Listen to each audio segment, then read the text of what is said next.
मुख्यमंत्री लाडकी बहीण योजनेचा लाभ घेणाऱ्या महिलांचे ई-केवायसी अद्याप पूर्ण झालेले नाही। त्यासाठी आता महत्त्वाची बातमी आहे।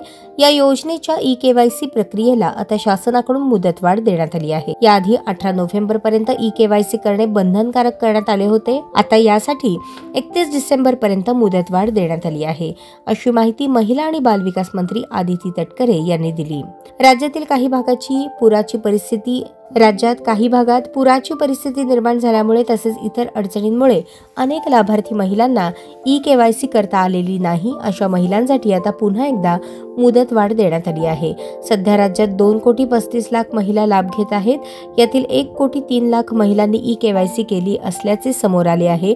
तर दुसरीकडे लाडकी बहीण योजनेतील ई-केवायसीसाठी मुदतवाढ देण्याची मागणी केली जात होती, त्यामुळे सरकारकडून ही मुदतवाढ देण्यात आली आहे।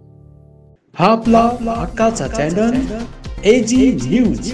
संपादक अंबादास गज्जर। या YouTube चॅनलला लाईक करा, शेअर करा, सबस्क्राईब करा। संपर्क 94 92 37 68 92।